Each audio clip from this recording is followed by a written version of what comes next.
Let's look at legal aspects of nursing. This is critical for a nurse to know what their legal responsibilities are in nursing. Some of the objectives of what we want you to be able to accomplish. It's key for you as a nurse to understand the HIPAA law or act. It's the Health Insurance Portability and Accountability Act of 1996. This act significantly changed the way that the U.S. healthcare system is delivered and the issues that you as a nurse must be in compliance with. You have legal responsibility as a nurse to understand this, and the NCLEX exam oftentimes will ask you some questions relevant to this. You need to be familiar with certain legal words. Negligence is one way a nurse can be sued for improper actions or lack of actions that cause harm to a patient. There are standards of care that are established by the National Board of Nursing and state boards of nursing, as well as every hospital and healthcare setting has their own policies and procedures that you need to be familiar with, because that's going to be the level of standard of care that they expect you to provide to your patient. So let's go through a couple types of torts. Assault and battery are one type of torts. Assault is the threat of committing a harmful force, physical force on a patient. If you, for example, if you don't take these medications, I'll force them down your throat.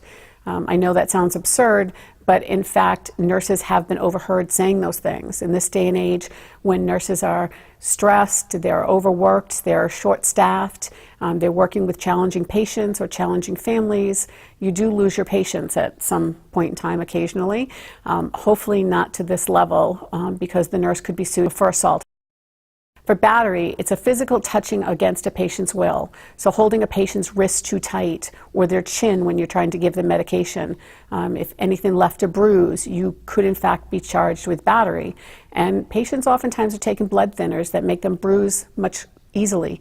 So you need to really be considering when you're touching a patient, how firmly you're holding a patient or touching a patient.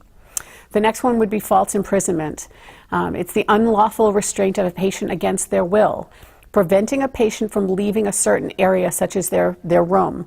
If you left a patient without a wheelchair or walker or crutches, you are in fact false imprisoning them in their room. They have no way to get out.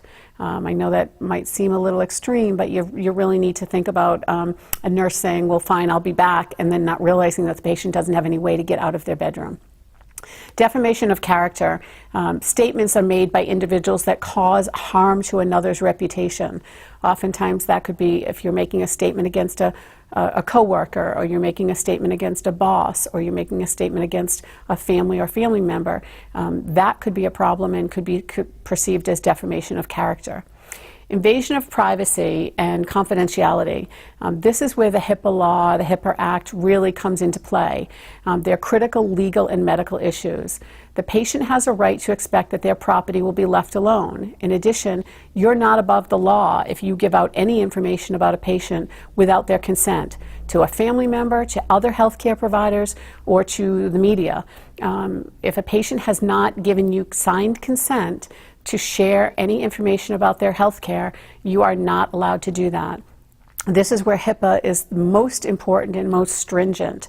You cannot be talking about a patient anywhere where someone can overhear you. You can't be talking about a patient in the cafeteria at lunch, where someone just passing by could overhear you. You can't be talking about patients in an elevator. Those are the obvious places where people think that they're not being heard. So really keep in mind about the confidentiality, and if you're not up on that, then you need to make sure you get up on that. Malpractice, this is always the biggest concern for healthcare providers, not just for nurses. You fail to provide proper healthcare treatment, professional negligence, there's that word again, negligence, that leads to substandard treatment and results in an injury to a patient.